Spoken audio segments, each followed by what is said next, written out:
આ ખેતી ઓર્ગેનિક ખેતી છે કે ઝેરી ખેતી છે? નારોલથી લઈ વિશાલા સર્કલ પાસે આવેલા જેટલા પણ ખેતરો છે તેમાં આજુબાજુના ફેક્ટરીવાળા કેમિકલવાળું પાણી આ ખેતરોમાં ગેરકાયદેસર રીતે આવે છે અને ગેરકાયદેસર રીતે છોડવામાં આવે છે, જેના કારણે આ ખેતીમાંથી ઉત્પન્ન થતા શાકભાજીમાં કેમિકલનું ભરણ ભરાઈમાં આવે છે, જેના કારણે આ ખેતી અને શાકભાજી ઓર્ગેનિકની જગ્યાએ ઝેરી બની જાય છે।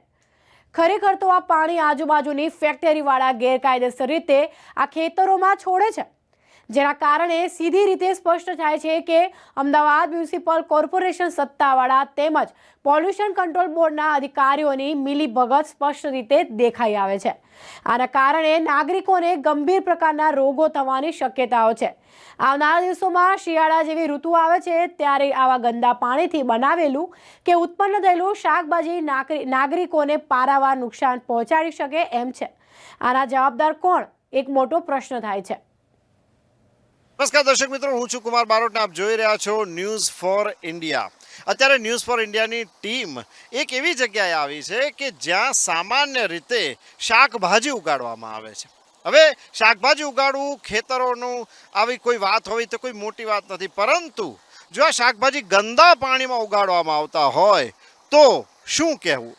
જ્યાં દર્શક મિત્રો, અમદાવાદમાં વિશાલા સર્કલથી નારોલ તરફ જતા વચ્ચે શાસ્ત્રી બ્રિજ આવે છે। શાસ્ત્રી બ્રિજની બંને બાજુએ જે ખેતરો આવેલા છે આ ખેતરોમાં આજુબાજુની ફેક્ટરીઓના ગંદા પાણીનો નિકાલ થાય છે અને આ જે ગંદુ જે પાણી હોય છે, કેમિકલયુક્ત પાણી હોય છે કે ગટરનું જે પાણી હોય છે તેને આ ખેતરોના માલિક દ્વારા પંપ દ્વારા ખેંચવામાં આવે છે અને ખેતરો જે છે તેમાં તેને પીવડાવવામાં આવે છે અને અહીં શાકભાજી ઉગાડવામાં આવે છે। હું મારા કેમેરામેનને કહીશ કે અહીંયા દ્રશ્યો બતાવે। આ બાજુ જે છે તે મોટર ચાલી રહી છે જેના દ્વારા જે ગંદુ જે કેમિકલયુક્ત પાણી હોય છે તેને આ મોટર દ્વારા ખેંચવામાં આવે છે આ ખેતરના માલિક દ્વારા। અને બીજી તરફ હું આ દ્રશ્યો બતાવવાનું કહીશ કે આ જે પાણી છે અત્યંત વાસ મારતું ગટરનું ગંદુ પાણી છે તેને અહીં નીક દ્વારા ખેતરોમાં પહોંચાડવામાં આવે છે।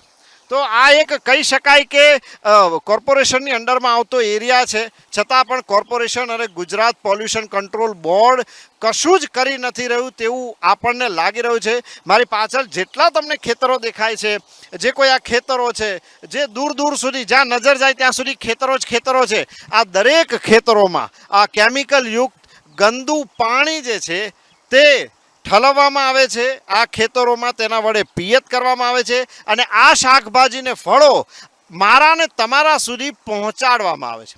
હવે લોકોના સ્વાસ્થ્ય સાથે આ એક પ્રકારના ગંભીર ચેડા કહેવાય। આરોગ્ય વિભાગની બેદરકારી કહો, કોર્પોરેશનની બેદરકારી કહો, જીપીસીબી ગુજરાત પોલ્યુશન કંટ્રોલની બેદરકારી કહો કે પછી મિલીભગત કહો, છેવટે ભોગવવાનું આપણને જ હોય છે।